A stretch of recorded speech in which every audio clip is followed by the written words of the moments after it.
Welcome to another edition of Rivals. Rivals has arrived, and now it's time to go with my friend Jason Buck here to Idaho, where they have the famous Idaho Potato Bowl, and they have a team there called Boise State who plays on blue turf. Smurf. And Jason, for some reason, came from Idaho. Yep. Big and strong. Big and strong in Idaho. They grow you big and strong in Idaho. But apparently, some of the colleges here in Utah are not keen on Idaho, and they should be. Why is that, Jason? You know what? I think they really miss out on some great recruiting outside their back door. And, why are you saying that? Because you're from Idaho, or what? Yeah. And I played with the Idaho athletes and the guys in Idaho. So, yeah, I'm biased. So what is an Idaho athlete? You know what? You got work ethic, character, discipline. The guys don't rarely get in trouble. They don't cause you problems. They come in and, you got to spend. Here's what, honestly, in all honesty, an Idaho athlete, a lot of times you have to take them and spend an extra year with them in the program to develop them, but the upside is, tremendous. Why is it? Why do you think then that colleges are not recruiting Idaho? Because apparently Boise State's doing something.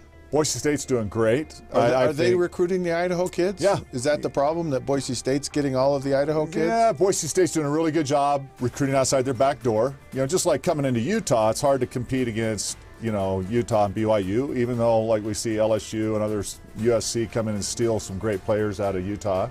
It's hard to compete with Boise State, but you have a great LDS market there in Idaho, and you got people that would come to Utah schools. And I just think the type of athlete you get there versus out of a, big city, maybe inner city guys that just can bring you problems into a state that doesn't appreciate trouble and that kind of stuff. I mean, there's that character and work ethic you get out of there is can be the backbone of your team. And I just think, I personally get insulted when I see BYU not recruit Idaho well, or Utah State. I actually, go to Gary Anderson or Kyle.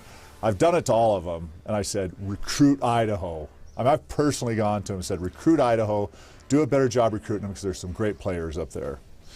All right, I want to switch gears just a little bit. You got Taysom Hill, you got me, you got a lot of players out of Idaho. Yeah, there's some great players from Idaho, and I don't have anything against Idaho. I think they're a better match for Utah schools than going down to California and Texas. I mean, obviously you're going to go to recruit all over the United States, but you got a core recruiting class you always need to go after, and that's right. So do you think you can get the same superstar athletes out of Idaho that you could get in Texas or Florida, or the real elite, the skill position athletes? Do you think you could get those players out of Idaho? You know what? Not going to be that many. No, the numbers aren't there. Right. The numbers aren't there because Idaho has 1.5 million people. But you do get a different kind of athlete there, and it's generally more of the front seven guys, linebackers and tight ends and linemen, than you do, I could get a ton of DBs out of Idaho. Yeah. But, man, the front seven and just work ethic and character. And, yes, are they 300 pounds coming out of high school like at Bingham or East High School? No. But you can get a lot of length there and development, and spend 1 or 2 years with the guy, and you'll have an All-American. All right. That's spoken from Jason Buck here. Go Idaho. I want to switch gears really quick because the early signing day happened, and in Utah they had 4 of the top 10 recruits in the state of Utah actually left. You mentioned LSU. Yeah. There's potential of the wide receiver Nakua going to USC. Does that bother you? Yeah. Or should you just let guys go kind of where they want to go? It does and it doesn't. I really like the competition coming into this state because it keeps our schools more honest. You coached high school football here in the state. I've coached high school football here in the state, and I really love the youth in our state, and I like seeing them get an opportunity to play.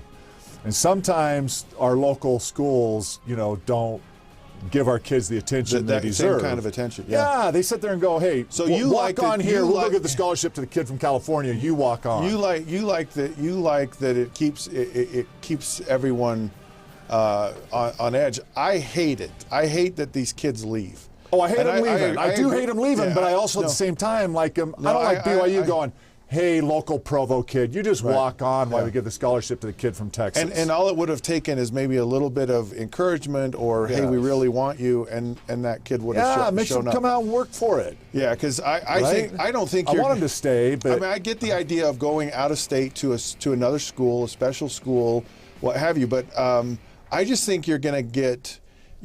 You can go play NFL football if you go to BYU, if you go to Utah, if you go to Utah State, if you go to Weber State, if you go to Southern Utah. Yeah. If you have that talent, if you got it, you're going to be able to go play.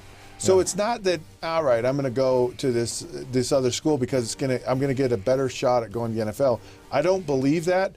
What I do believe is that you can really accelerate the development and the success of teams in the state of Utah if you stay home. Yeah. More of these players staying home, you're going to have more fan base is going to have a great interest in you here. And folks show up for the games here in Utah, and it's just you just become another guy when you go to some of these other schools. A great example, current example of it, which you and I have always believed in this and agree on, but Gary Anderson is a great example. Brent Guy, before Gary Anderson got there to Utah State, had 15 players from the state of Utah at Utah State, and they sucked.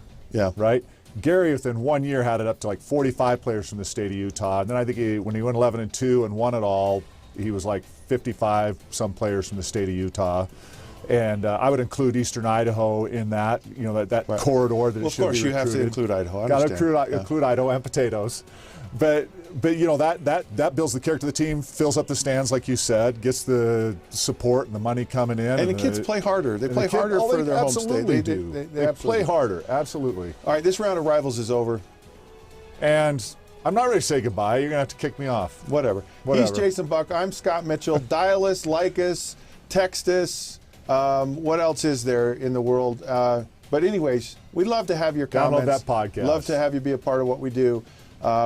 Rivals is arrived, and now it's time to go, and we'll catch you soon.